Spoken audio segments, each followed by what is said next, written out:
Hello, Assalamu alaikum. Welcome to the new video of Flight Control Systems. In this we will discuss about navigational autopilots.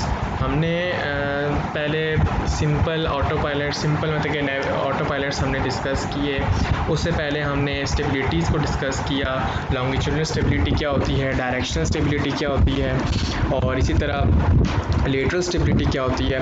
अब हम जो चीज़ें discuss करने वाले हैं वो हैं नेविगेशनल ऑटोपायलट्स. अब जो पिछले ऑटोपायलट्स हम पढ़ चुके हैं, just like height hold, altitude hold हो गया, वेलोसिटी, माक नंबर होल्ड, इस तरह पिच होल्ड, इस तरह के जितने भी हमने ऑटोपायलट्स पढ़े हैं वो क्या करते हैं कि एक सर्टन वैल्यू को होल्ड रखते हैं. ठीक है, फॉर एग्जांपल पिच होल्ड है तो उसने सिर्फ पिच को होल्ड रखना है. ऑल्टीट्यूड होल्ड है तो उसने सिर्फ ऑल्टीट्यूड को होल्ड रखना है. और अगर फॉर एग्जांपल आपके पास लेटरल के अंदर कोऑर्डिनेटेड बैंक एंगल है तो उसने सिर्फ कोऑर्डिनेटेड टर्न को होल्ड रखना है, बैंक एंगल होल्ड को रखना है, हेडिंग एंगल को होल्ड रखना है. तो वो इस तरह के एक सर्टन वैल्यू को होल्ड रखते थे. लेकिन नेविगेशनल ऑटोपायलट्स क्या करते हैं, ये बेसिकली एयरक्राफ्ट को स्टीयर करते हैं from one point two another. For example मुझे एयरक्राफ्ट को एक जगह से दूसरी जगह में एक ख़ास पैटर्न में लेके जाना है तो मैं कोशिश करता हूँ नेविगेशनल सिस्टम्स को, ऑटोपायलट्स को यूज़ करूँ, क्योंकि नेविगेट से लग रहा है कि उसको एक नेविगेट करना, स्टीयर करना है, एक रास्ते पे लेके जाना.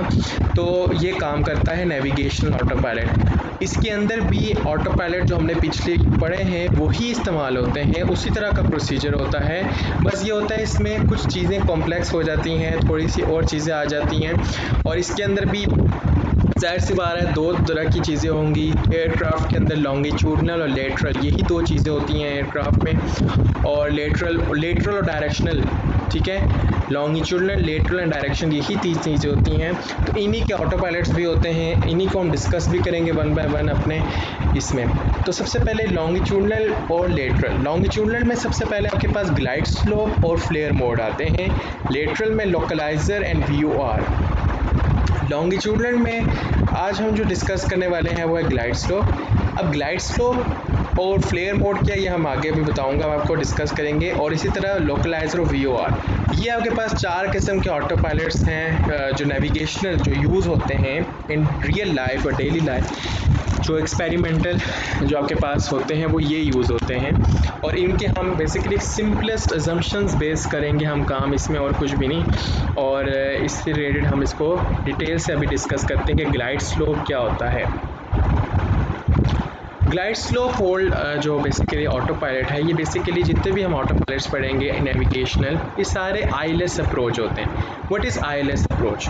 इंस्ट्रूमेंटेशन लैंडिंग सिस्टम अप्रोच ये होती है कि एयरक्राफ्ट को आपने नेविगेट करना है किसी भी एक पॉइंट से दूसरे पॉइंट पे through instrument based technique.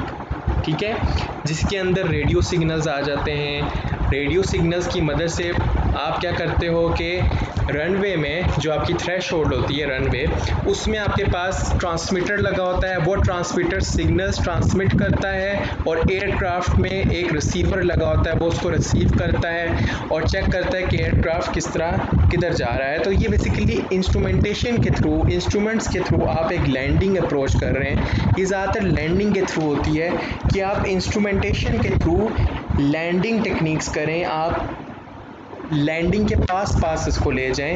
Aircraft तो लैंड पायलट नहीं कराना है, लेकिन उसको स्मूथ लैंडिंग बनाने के लिए आप कोशिश करते हो ILS अप्रोच. अब ये ILS अप्रोच पहले नहीं थी.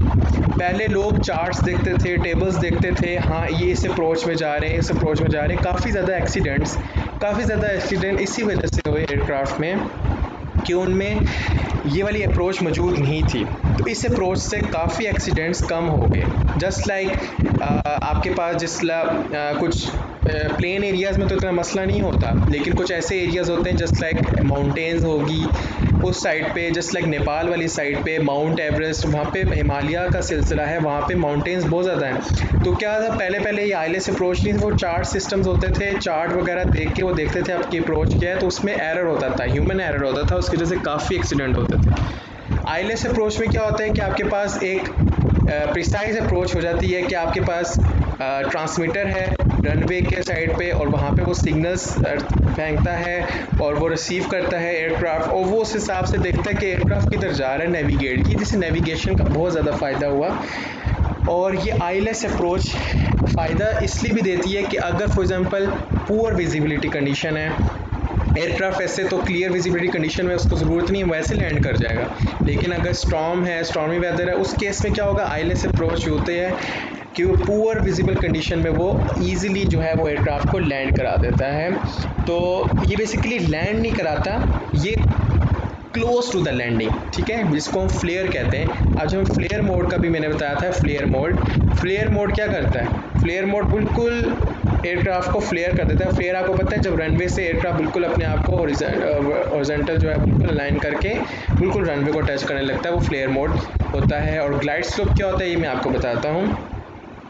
तो glide slope is that type of a navigation autopilot designed to give the pilot a glide path, ठीक है, एक पाथ देता है, ठीक है, ये रनवे हो, आपको मैं आगे डायग्राम एक्सप्लेन करूंगा कि ये ग्लाइड पाथ देता है centre to 2.5 to 3 degrees from the horizontal plane of the runway, ठीक है। ये बेसिकली एक पाथ देता है एयरक्राफ्ट को एक पाथ देता है, वर्टिकल पाथ देता है, ठीक है, कि एयरक्राफ्ट उस ग्लाइड पाथ पे को अप्रोच करके लैंड करें, ठीक है, just to have a smooth landing, कि डिस्टर्ब लैंडिंग ना हो, ये एक स्मूथ लैंडिंग है।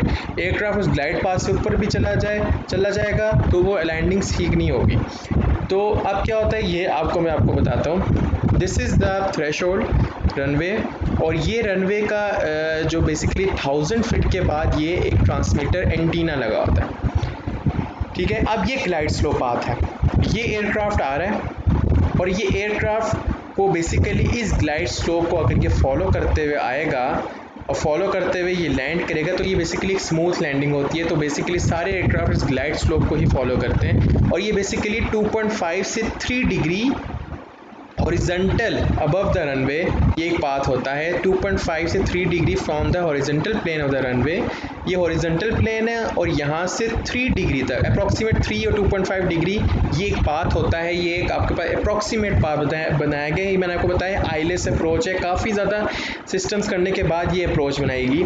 तो ये बेसिकली 2.5 से 3 डिग्री जो अलाइन एक होती है, ये बेसिकली ये आपके पास पाथ है। एयरक्राफ्ट इसको फॉलो करते हुए एयरक्राफ्ट आता है, ठीक है।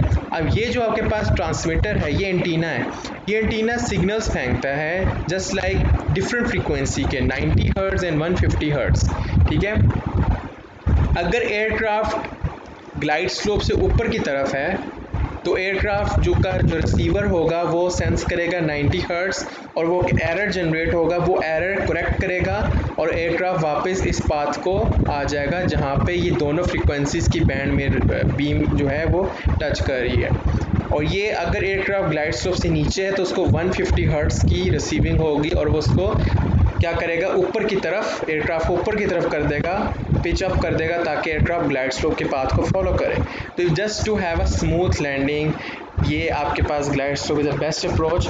और इसके साथ ग्लाइड स्लोप तो क्या करता है, वर्टिकल करता है, ठीक है। अब मैं आपको आगे बताता हूँ कि जो आपके पास ग्लाइड स्लोप और लोकलाइज़र है, ये इन कंजंक्शन होते हैं, ये दोनों साथ में होते हैं। अभी हम अलग पढ़ रहे हैं, पहले ग्लाइड स्लोप पढ़ेंगे, फिर बाद में हम लोकलाइज़र देखेंगे, लेकिन इन कंजंक्शन होते हैं। क्यों, ये मैं आपको बताता हूँ आगे।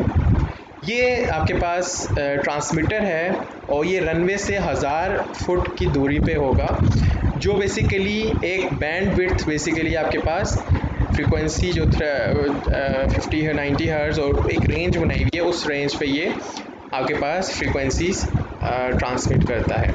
अब ये आपको काफ़ी इजी पता चल जाएगा। ये एयरक्राफ्ट है, दो तरह से एयरक्राफ्ट, अगर उसमें स्मूथ लैंडिंग करनी है तो दो तरह के काम करने पड़ेंगे। सबसे पहले तो उसको वर्टिकली अपने आप को ग्लाइड स्लोप में क्या करना पड़ेगा, अलाइन करना पड़ेगा, ठीक है। दूसरा एयरक्राफ्ट फॉर एग्जांपल एक ख़ास किस्म का, ये सेंटर ऑफ दी जो रनवे है डेट इज़ इस पे अलाइन होना चाहिए एयरक्राफ्ट को, ताकि वो इजी और सेंटर अप्रोच हो। इसको कहते हैं लोकलाइज़र। एक जो लोकलाइज़र जो लेटरल लेफ़्ट टू राइट, अगर एयरक्राफ्ट लेफ़्ट की तरफ है इसके, तो एयरक्राफ्ट को क्या होना चाहिए, रडर देना चाहिए, राइट लेफ्ट होना चाहिए, तो उसका जो ऑटो पायलट होगा वो उसको लोकलाइजर उस पर होल्ड कर देगा, ठीक है। राइट की तरफ होगा तो एयरक्राफ्ट इधर हो जाएगा। इसलिए मैंने कहा था कि ग्लाइड स्लोप और लोकलाइजर ये दोनों इन कंजंक्शन होते हैं, ठीक है। अभी तो हम सिर्फ ग्लाइड स्लोप देख रहे हैं, लोकलाइजर लेटरल में आएगा, वो आगे मैं बताऊंगा आपको जब लेटरल की बारी आएगी। तो लोकलाइजर क्या है, अगर लेफ्ट और राइट है एयरक्राफ्ट रनवे के तो वो उसको अलाइन करता है to the centre of the runway, और ग्लाइड स्लोप क्या है, वर्टिकली अलाइन करता है एक पाथ जो ग्लाइड पाथ है। अगर एयरक्राफ्ट इन दोनों पाथ पे है तो एयरक्राफ्ट की स्मूथ लैंडिंग होगी। अब एयरक्राफ्ट को स्मूथ लैंडिंग भी बनाने के लिए काफ़ी ज़्यादा सिस्टम्स किए गए, या आप इंटरनेट में काफ़ी सर्च कर सकते हैं, यूट्यूब में आपके पास ये डिफरेंट तरह के ना मार्कर्स होते हैं, ठीक है। रनवे, ये आपके पास रनवे का थ्रेशोल्ड है, रनवे से 4 या 7 किलोमीटर पहले, ठीक है, आपके पास एक आउटर मार्कर लगा होता है, ठीक है। एयरक्राफ्ट जब इसमें से इस मार्कर से गुजरता है तो ये जो ट्रांसमीटर होता है ये ट्रांसमिट करता है फ्रीक्वेंसी, और एयरक्राफ्ट जो है वो रिसीव करता है। और जब एयरक्राफ्ट रिसीव करता है, जो एयरक्राफ्ट का इंस्ट्रूमेंट पैनल होता है कॉकपिट में, वो एक सिग्नल जनरेट करता है, एक मार्कर, एक कलर जनरेट करता है, दैट इज़ ब्लू, ठीक है। ब्लू कलर का आपके पास होता है, और कभी कभार एक टून भी होती है, जैसे इस तरह की ट्यून होती है, या सर्च भी कर सकते हैं यूट्यूब में, आपको बाकायदा आवाज़ भी आएगी किस तरह की आउटर मार्कर में होती है। इसी तरह जब एयरक्राफ्ट मिडिल मार्कर में पहुंचता है, मतलब कि इसका ये मतलब है close to the runway, 3500 foot away from threshold, तो उस केस में मिडिल मार्कर, उस केस में उसकी ट्यून जो होती है वो डॉट इस तरह की होती है, और उसमें उसका जो कलर होता है वो ऑरेंज टाइप रेडिश सा होता है। एंड पे जो होता है बिल्कुल जब रनवे के पास पहुंच जाता है वो होता है इनर मार्कर। तो ये बेसिकली इंडिकेशंस हैं कि आप रनवे के कितने पास हो, रनवे के कितने दूर हो, ये इंडिकेशंस हैं। और इससे आपको बाकायदा रनवे कॉकपिट में हो तो आपको आवाज़ें भी बेसिकली पायलट को आवाज़ें भी आती हैं कि टू की आवाज़ें आती हैं। ये बेसिकली शो करता है कि आप आउटर मार्कर से गुजर गए हो, मिडिल मार्कर से गुजर गए हो, ये आपको शो करता है आप कितने रनवे से दूर हो। तो अगर आपके पास फोगी कंडीशंस हैं, आपको रनवे नज़र नहीं आ रही, अगर आप बहुत ज़्यादा क्लाउड्स हैं, क्या होगा कि आपको रनवे नज़र नहीं आ रही, ठीक है। तो अब रनवे जब नज़र नहीं आ रही तो आपको ये मार्कर्स हेल्प करते हैं, क्योंकि सिग्नल्स इलेक्ट्रोमैग्नेटिक सिग्नल्स हैं, रेडियो सिग्नल्स हैं, उनको कोई मीडियम की ज़रूरत नहीं है, वो बेसिकली क्या है, कोई भी उनके आगे बैरियर आ जाए वो फिर भी उसको पार कर लेते हैं, तो इसलिए ये आसानी होती है। तो इस वजह से ये इजी अप्रोच बनाई जाती है ताकि एयरक्राफ्ट स्मूथ, क्योंकि मैंने आपको बताया कि लैंडिंग सबसे डिफ़िकल्ट टास्क है एयरक्राफ्ट के लिए। टेक ऑफ कोई मुश्किल नहीं, टेक ऑफ एयरक्राफ्ट फिर भी कर लेता है, अगर टेक ऑफ सही ना हो तो वापस एयरक्राफ्ट उसी वक्त लैंड भी कर लेता है, लेकिन एयरक्राफ्ट को लैंड करना सबसे ज़्यादा डिफ़िकल्ट टास्क होता है, और बहुत मुश्किल एयरक्राफ्ट होते हैं, बहुत कम एयरक्राफ्ट होते हैं बेसिकली बहुत बेस्ट लैंडिंग भी करते हैं। तो बाकायदा कह लें कि बहुत टफ टास्क है लैंडिंग करना, तो दैट्स वाई लैंडिंग के लिए इतनी ज़्यादा अप्रोचेस लगाएगी। अब ये बेसिकली आपके पास क्या है, ये जो इंस्ट्रूमेंट पैनल है, जो कॉकपिट में एयरक्राफ्ट जो पायलट बैठा होगा उसको नज़र आएगा कि एयरक्राफ्ट किस तरह अलाइन है, ठीक है। ये जो क्रॉस आपको निशान नज़र आ रहा है, ये क्रॉस जो मिडल मार्कर है, जो इसका बेसिकली मिडल, यहाँ पर एयरक्राफ्ट है, ये बेसिकली एयरक्राफ्ट की इंडिकेशन है। और ये जो आपके पास स्लोप है, this is known as glide slope. अब इसका ये मतलब है कि aircraft above the glide slope है, मतलब कि ग्लाइड स्लोप से ऊपर है, ग्लाइड स्लोप के ऊपर नहीं है, ठीक है, ओके। इसका मतलब ये है कि एयरक्राफ्ट ग्लाइड स्लोप के ऊपर है क्योंकि बिल्कुल अलाइन है। इसका क्या मतलब है कि एयरक्राफ्ट ग्लाइड स्लोप से नीचे है, ठीक है। तो जब एयरक्राफ्ट ग्लाइड स्लोप से ऊपर है तो वो पिच डाउन करेगा और ग्लाइड स्लोप के पाथ को फॉलो करेगा। तो इसी तरह आप वीडियोस देख सकते हैं, वीडियोस में आपको बाकायदा इसमें अच्छी डिपिक्शन हो जाएगी, जस्ट लाइक दिस। एयरक्राफ्ट इस केस में क्या है, ये थोड़ा सा ऊपर है, ये बिल्कुल अलाइन नहीं है, एयरक्राफ्ट बल्कि नीचे है इसमें। ये आपके पास ग्लाइड स्लोप है और एयरक्राफ्ट ये क्रॉस, और इसी तरह एयरक्राफ्ट आहिस्ता आहिस्ता ये नीचे की तरफ बिल्कुल ऊपर के ग्लाइड स्लोप को और ये ग्लाइड स्लोप के पाथ को पहुंच गया, ठीक है। अब हम इसमें बेसिकली इसके जो डायनामिक्स हैं वो कैसे हैं वो हम देखते हैं, ओके।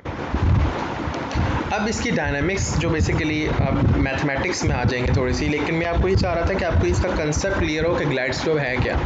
ग्लाइड स्लोप और लोकलाइज इन कंजक्शन होते हैं। फ्लेयर मोड का क्या है कि एयरक्राफ्ट बिल्कुल जब थ्रेश होल्ड के पास आएगा तो उसको फ्लेयर कंडीशन में कर दे और उसको बिल्कुल सीधा कर दे। तो बेसिकली लैंडिंग अप्रोच में आप देख सकते हैं काफ़ी प्रिसाइज काम किए गए हैं। एजम्पशंस हम क्या करते हैं ऑटो पायलट डिज़ाइन में, these are assumptions. In reality ऐसा नहीं होता, ये बेसिकली आप सिमुलेशन कर रहे हैं। जब भी आप सिमुलेशन करते हैं, आप ज़मीन में बैठे हैं, एयरक्राफ्ट तो वैसे जो कॉम्प्लेक्स सिस्टम लगे होते हैं, लेकिन आप जब सिमुलेशन कर रहे हैं, सिमुलेशन में क्या आपको एजम्पशंस करनी पड़ती हैं। ठीक है, एजम्पशन क्या है? सबसे पहले कि एयरप्लेन का जो ग्लाइड स्लोप एंटीना है, ठीक है, जो एंटीना है एयरप्लेन में जो रिसीव करेगा सिग्नल्स, वो CG के ऊपर, ठीक है, कंसाइड विद CG। हालांकि ऐसा नहीं होता, वो नोज में भी हो सकता है एंटीना, विंग्स के साइड पे भी हो सकता है, लेकिन हम एजम्पशन कर रहे हैं, दीज आर एजम्पशंस। ठीक है, ये हम सिमुलेशन कर रहे हैं, दैट्स वाई। और CG is driven along the glide slope. ठीक है, और ये जो एरर एंगल है कि कितना ग्लाइड स्लोप से दूर है, ये हम रिसीव करें ग्लाइड स्लोप रिसीवर, ये मैं आपको बताऊंगा। उस हिसाब से aircraft pitch up pitch down करेगा। अगर एयरक्राफ्ट ऊपर है ग्लाइड स्लोप से तो पिच डाउन करेगा, एयरक्राफ्ट नीचे है तो पिच अप करेगा। और उस हिसाब से आपके पास थ्रॉटल का भी होगा कि थ्रॉटल आपकी स्पीड कैसी रखनी है, ये वो, तो ये सारी चीज़ें ऑटो थ्रॉटल एजम्पशंस हमने काफ़ी रखी। अब ये एयरक्राफ्ट है, ये इसका एंटीना है जो इसने रिसीव करना है सिग्नल, और ये एक ख़ास वेलोसिटी से आता है, और ये this is the glide slope. और मैंने आपको बताया था रनवे से ये 3 डिग्री का पाथ होता है। ठीक है, ये पाथ नज़र नहीं आ, मतलब कि बेसिकली एक पाथ आर्बिट्रेरी पाथ बनाया हुआ है फॉर दी स्मूथ लैंडिंग। और ये एयरक्राफ्ट का फ्लाइट पाथ एंगल है। फ्लाइट पाथ एंगल मैंने आपको बताया था, पिच एंगल, जो पिच एंगल होता है एयरक्राफ्ट का, ठीक है, और basically minus the angle of attack, जो pitch angle where the aircraft is pointed. तो और तो फिर ये एंगल बन जाएगा गामा प्लस 3। ये जो आपके पास एरर एंगल है, ये एरर ये बता रहा है कि कितना एयरक्राफ्ट जो है वो ग्लाइड स्लोप से फासले पर है। ठीक है, कितना, मतलब कि ये एरर कितना है, इस एरर को हमने ख़त्म करना है। ये एरर हमें इवेंचुअली, अगर ये एरर ख़त्म हो जाए तो ज़ाहिर सी बात है एयरक्राफ्ट, और ये जो डेविएशन है कि कितना एयरक्राफ्ट डेविएट हुआ हुआ है, डिस्टेंस, जो डेविएशन डिस्टेंस है, ये ग्लाइड स्लोप से कितना डेविएट हुआ हुआ है, और अगर हमें ये पता चल जाए, अगर हमें ये डेविएशन पता चल जाए, तो आपकी ये जो ट्राइंगल है, ये पूरी ट्राइंगल, ये वाली ट्राइंगल देख सकते हैं, ये जो ग्रीन और ये डॉटेड, ये जो ट्राइंगल है, इस ट्राइंगल में आप गामा आराम से निकाल सकते हैं। Tangent of gamma is equal to deviation over slant range. ये स्लांट रेंज क्या है? स्लांट रेंज बेसिकली आपके पास जो एयरक्राफ्ट का CG है, जहाँ पे आपके पास रिसीवर है, उधर से लेकर और एयरक्राफ्ट का जो रनवे का जो पॉइंट है, जहाँ पे ये आपका ग्लाइड स्लोप कंसाइड कर रही है, इधर तक का डिस्टेंस। और ये स्लांट रेंज वेरी करती रहेगी, जो एयरक्राफ्ट करीब आता जाएगा तो स्लांट रेंज कम से कम होती जाएगी। तो अगर आप ये डेविएशन निकाल दें, तो इस डेविएशन की मदद से आप ये गामा निकाल सकते हैं। अब ये डेविएशन आप कैसे निकालोगे? ये आपके पास वेलोसिटी दी हुई है, ठीक है, इस वेलोसिटी का एक कंपोनेंट जो होगा वो इस तरफ होगा, ठीक है, इस तरफ होगा, that is basically V naught sine of gamma plus 3, ठीक है, V naught sine of gamma plus 3, और उसको हम डी डॉट नाम दे देंगे, क्योंकि डी डॉट बेसिकली वेलोसिटी ही है।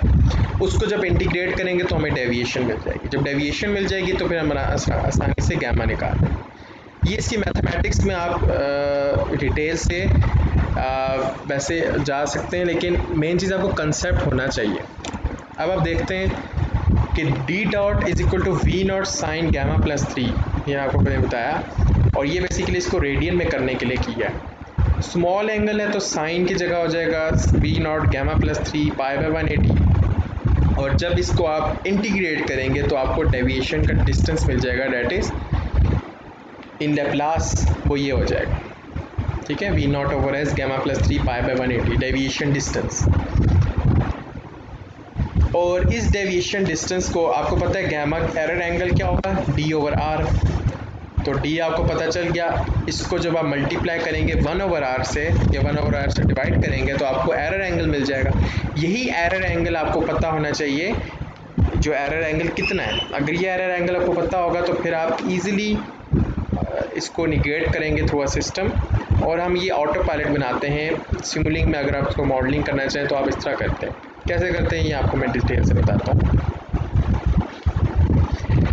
ये basically aircraft flight control system है ऑटो पायलट कि एयरप्लेन का जो पूरा डायनामिक है, इसमें एयरक्राफ्ट का SAS भी हो सकता है, एयरक्राफ्ट का ऑटो पायलट जो पूरा, ठीक है, क्योंकि एयरक्राफ्ट में पिच अप और पिच डाउन करना है, ठीक है। तो बेसिकली पिच, सारा काम पिच का है इसमें, ठीक है। यहाँ पे रेफरेंस पिच मिलेगी आपको, और ये इस हिसाब से एयरक्राफ्ट को पिच एंगल जाएगा। और यहाँ पे एक आपके पास एक ट्रांसफर फंक्शन होगा जिसकी जहाँ से आपके पास एक फ्लाइट पाथ एंगल निकलेगा। इस फ्लाइट पाथ एंगल और उसमें जब हम +3 करेंगे, ठीक है, जैसा मैंने आपको बताया था गामा +3 V0 S/π/180 जब करेंगे तो आपको डेविएशन डिस्टेंस मिलेगा, ठीक है जी, ये वाला, ठीक है। और जब इसको आप 1/r से करेंगे तो आपको ये एरर मिलेगा। आपको ये एरर सेंस करेगा रिसीवर, जो ग्लाइड स्लोप रिसीवर होगा, और यहाँ पे रेफरेंस होगा, जो रेफरेंस आपको चाहिए, जो पायलट ने रेफरेंस दिया हुआ है, और वो रेफरेंस क्या होगा 0, ठीक है। यहाँ पे 0 होना चाहिए रेफरेंस। क्यों? क्योंकि आपको ये एरर 0 रखना है ताकि ये अलाइन रहे थ्रू द ग्लाइड स्लोप। तो ये एरर 0 होगा, और यहाँ पे फॉर एग्जांपल 3 डिग्री एरर है तो ये 3 डिग्री सेंस होगा, यहाँ पे 0 होना चाहिए, तो यहाँ पे -3 एरर आएगा। कपलर में, कपलर गेन है, कोई भी एक कंट्रोलर है, यहाँ पे PI हो सकता है, PID हो सकता है, कोई भी कपलर जो है, उस हिसाब से एयरक्राफ्ट को वो पिच रेफरेंस जाएगा, ठीक है। वो पिच रेफरेंस का इनपुट जाएगी, उस हिसाब से aircraft pitch up pitch down करेगा। और फिर जब एयरक्राफ्ट का flight path angle for example -3 हो गया, जस्ट एग्जांपल, तो उस केस में -3 + 3 0, तो यहाँ पे 0 हो गया, एवरीवेयर 0, तो एयरक्राफ्ट क्या होगा, ग्लाइड स्लोप के ऊपर आ जाएगा, ठीक है। तो ये इस तरह लाइन होता है। और ये जो चीज़ है, जो एयरप्लेन प्लस AFCS, ये बेसिकली आपके पास जो हमने पढ़ा था लॉन्गिट्यूडनल ऑटो पायलट्स में, ये basically pitch hold auto pilot है, ठीक है, क्योंकि आपको पता है पिच, आपको पिच भी होल्ड रखनी है। तो ये basically pitch hold auto pilot है, सिंपल। ये एलिवेटर टू पिच रेट है, जो आपके पास ट्रांसफर फंक्शन था, और ये इंटीग्रेटर से जब जाएगा तो यहाँ पे आपके पास पिच होल्ड ऑटो पायलट, जो पिच, क्योंकि इंटीग्रेटर जब ये पिच रेट है, पिच रेट को जब 1/s करेंगे तो पिच मिल जाएगा, pitch angle, this is pitch rate and pitch, और ये पिच होल्ड ऑटो पायलट मिल जाएगा। ये इनर लूप SAS है, अगर एयरक्राफ्ट की डायनामिक्स नहीं ठीक, आप SAS लगाते हो, outer loop is for auto pilot. और यहाँ ये इनर लूप में ये होगा, दिस इज ये होगा, और बाकी इसके बाहर ये वाला पूरा सिस्टम लग जाएगा, तो ये आपके पास ऑटो पायलट डिज़ाइन हो जाएगा। व्हाट इज γ/θ, ये जो है, ये बेसिकली आपके पास ये ट्रांसफर फंक्शन है 1 - α/θ, ठीक है। ये बेसिकली डायनामिक्स है इसकी। तो ये बेसिकली आपको यहाँ से क्या देगा, फ्लाइट पाथ है। तो this is the end of glide slope. ये प्रिसाइज था, और इसमें ज़्यादा डिटेल में इसलिए नहीं किया क्योंकि इसमें काफ़ी कॉम्प्लिकेशंस आ जाती हैं, ठीक है। डिटेल से आपको कंसेप्ट क्लियर होना चाहिए, पता होना चाहिए व्हाट इज़ ग्लाइड स्लोप, ठीक है। ग्लाइड स्लोप क्या होता है, ग्लाइड स्लोप ऑटो पायलट क्यों ज़रूरी है, इसकी सिग्निफिकेंस बता दी, इसकी क्या है, और इसका ये आपने सिस्टम गौर से समझना है। अगर आपको कोई चीज़ समझ नहीं आ रही, आप मुझे कमेंट सेक्शन में बताएं, I will discuss deal with your problems. तो हम उसको डिस्कस भी कर सकते हैं, कोई भी क्वेश्चंस हैं आप मुझे बता सकते हैं। और दूसरी चीज़, अगर आपको पिछली वीडियोस जो हो वो इवेंचुअली डिलीट हो गई हैं बाय सम इश्यूज़, तो वो मैं फिर से अपलोड कर दूंगा। लेकिन ये है कि आप इस वीडियो को गो थ्रू करें, और नेक्स्ट में हम कुछ एग्जांपल्स देखेंगे, इससे रिलेटेड भी देख सकते हैं आपके पास। हम फिर फ्लेयर मोड को भी डिस्कस करेंगे, हम लेटरल को भी डिस्कस करेंगे, कुछ एग्जांपल्स देखेंगे, और कुछ रिलेटेड टू मटेरियल देखेंगे। हमारे पास जो पिच से रिलेटेड जो आपके पास लॉन्गिट्यूडनल ऑटो पायलट हमने बनाया था, उससे रिलेटेड हम कुछ देख लेंगे ताकि आपका रिवाइज हो जाए। ये मैंने सारी वीडियोस आपको बेसिकली पिछली सारी मौजूद हैं, लेकिन इवेंचुअली वो डिलीटेड हो गई हैं, तो आपको मैं फिर से अपलोड हो जाएंगी। लेकिन अगर आपको कोई चीज़ समझ नहीं आ रही है, मुझे कमेंट सेक्शन में बताएं। ऑटो पायलट कोई डिस्कस करना हो, कोई भी related to CFD and FCS, तो आप मुझे बता सकते हैं। तो this is the glide slope autopilot. इससे रिलेटेड कोई भी आपको मसला हुआ, कोई चीज़ समझ नहीं आ रही, तो मैं आपको फिर से समझा सकता हूँ। This is the end of this lecture.